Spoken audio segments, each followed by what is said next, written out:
Good evening friends. बहुत लोगों ने बोला था कि वॉल्यूम क्लियर नहीं था जब मेरा लास्ट फेसबुक लाइव हुआ। मैं आपको सिर्फ आपका ज़्यादा समय नहीं लूँगा, सिर्फ 2 या 3 चीज़ मैं अभी क्लियर करना चाहता हूँ कि एक पूरा प्लानिंग है एक ग्रुप से, एक लॉबी से, जो हमारे तिपरासा को कंफ्यूज करने का कोशिश कर रहा है।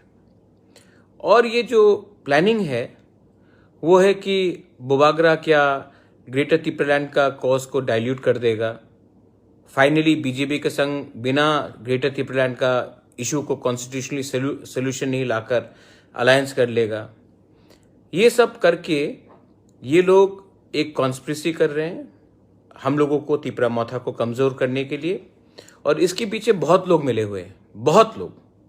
मैंने देखा कि सीपीएम के सबरूम के TYF के कुछ पेज में लिखा गया, देखो सीपीएम, आप लोग के पास 25 साल था, अगर आपको तिपरासा के लिए कुछ करना था आप लोग करते, कभी नहीं किया आपने। और आज आप उस आदमी को आप क्वेश्चन कर रहे हो जिसने सिंगल हैंडेडली ग्रेटर तिपरालैंड का मूवमेंट को आगे ले गया है। मैं सबको एक बात बोलना चाहता हूं, मैंने कहा था कि गवर्नमेंट ऑफ इंडिया पैकेज देने से क्या होगा, वो पैकेज का पैसा कॉन्ट्रैक्टर के पास जाएगा, वो पैकेज का पैसा मंत्री के पास जाएगा या MDC के पास जाएगा या फिर पॉलिटिशियन के पास जाएगा। 2000 करोड़ 20,000 करोड़, आप ये पैसा हमारे तिपरासा को नौकरी दे दीजिए। मैंने ये कहा था, मैंने ये नहीं कहा कि मैं ग्रेटर तिपरालैंड का मूवमेंट को डाइल्यूट करूंगा। और मेरा एक कहना क्लियर है, फुल एंड फाइनल। आप लोग को जो हमेशा कंफ्यूज रहते हैं, जिसको पसंद है कंफ्यूज रहने के लिए, मैं आपको I am telling you one thing clearly, अगर हमारा ग्रेटर तिपरालैंड का सोल्यूशन, कॉन्स्टिट्यूशनल सोल्यूशन राइटिंग में गवर्नमेंट ऑफ इंडिया नहीं देता है तो ना हम बीजेपी के साथ, ना हम CPM के साथ, ना कोई और पार्टी के साथ हम अलायंस करेंगे, हम अकेला लड़ेंगे। अगर जीतेंगे तो जीतेंगे, हारेंगे तो हारेंगे, लेकिन जब तक हमको राइटिंग में कोई पार्टी ये अश्योरेंस नहीं देता है कि ये कॉन्स्टिट्यूशनल सोल्यूशन लेकर आएंगे और परमानेंट सेटलमेंट के लेकर आएंगे, तब तक हम किसी के संग ना अलायंस करेंगे ना मर्ज करेंगे। इससे ज्यादा और कोई आदमी क्लियर नहीं हो सकता। 20,000 नौकरी अलग है, ग्रेटर तिपरालैंड वो इकोनॉमिक सोल्यूशन है, ग्रेटर तिपरालैंड कॉन्स्टिट्यूशनल सोल्यूशन है। गवर्नमेंट ऑफ इंडिया से हमारा बात होना चाहिए। मैं गवर्नमेंट ऑफ इंडिया को फिर से दरख्वास्त करता हूं, हमको बुलाइए। हम लोग देश के खिलाफ नहीं है। एक न्यूज़पेपर ने लिखा कि हम अखंड भारत चाहते हैं, ग्रेटर तिपरालैंड हम होने नहीं देंगे। ग्रेटर तिपरालैंड का मूवमेंट खालिस्तान जैसा मूवमेंट नहीं है। खालिस्तान देश से अलग होना चाहता था। हम लोग आज भी रेडी है, तिरंगा लेकर सरहद में, बॉर्डर में बैठकर हम लोग इलीगल माइग्रेंट्स के खिलाफ लड़ने के लिए तैयार है। और हम लोग अपना मूवमेंट को डाइल्यूट नहीं करेंगे।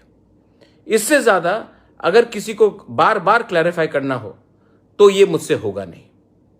और मैं अपने तिपरासा को एक बात बोलना चाहता हूं, अगर आपको फाइट करना है ना तो फाइट करो। अगर फाइट नहीं करना है तो जो 70 साल से हो रहा था वो घर में बैठकर आप रह जाओ। मैंने बहुत सैक्रिफाइस किया है और आने वाले दिन में मीडिया जो बिक चुका है, सब नहीं लेकिन कुछ कुछ मीडिया जो बिक चुका है, वो हमें कंफ्यूज करने का कोशिश करेगा। आपको कंफ्यूज होना है तो आप कंफ्यूज होगे। अगर आपको अपने बोबागरा के ऊपर विश्वास है तो एक बार देखो हम लोग क्या कर सकते हैं। ये मेरा क्लियर मैसेज है कि हम अपने constitutional, social, cultural, constitutional demand से नहीं हटेंगे जब तक कोई राइटिंग में हमें नहीं देता है ग्रेटर तिपरालैंड। अब इसके बाद अगर तब भी आपको हमारे ऊपर विश्वास नहीं है तिपरासा लोग, तो जाओ वोट करो बीजेपी को, जाओ वोट करो कांग्रेस को, जाओ वोट करो CPM को। और 70 साल से जो हो रहा था वो होते ही रहेगा और आप लोग रोते ही रहेंगे। एक आंचलिक पार्टी जिसका लीडर रेवती त्रिपुरा से बैठकर बात कर सकता है, जो मेवार कुमार जमातिया से बैठ के बात कर सकता है, जो जितेंद्र चौधरी से बैठ के बात कर सकता है और कहता है चलो एक संग दिल्ली जाओ, अपनी तीव्रता के लिए बात करो, आप उसको क्वेश्चन करते हो? शर्म आना चाहिए, शर्म आना चाहिए। I am ready to fight. Are you ready to fight? If you are, then we will win. But if you are confused, if you are weak, then nobody can save the Tiprasa people. Don't blame anybody else. Don't blame anyone. किसको blame मत करो, खुद को blame करो कि आप लोग कमजोर हैं। और जो सीपीएम के लोग जो ये सब कर रहे हैं, यहां में लिख रहा है कोई 31 सीट्स हो या 0 सीट्स हो, अकेला फाइट करने का हिम्मत होना चाहिए। एडीसी इलेक्शन में अकेला फाइट करने का हिम्मत था, इसके लिए जीते, और कल भी हम लोग अकेले फाइट करने के लिए तैयार हैं। ये मेरा क्लियर मैसेज है। अब इसके बाद आपके ऊपर है, लेकिन मैं बैक डाउन नहीं करूंगा। No compromise on greater Tipra land. I love all of you all. God bless you and happy Buisu once again.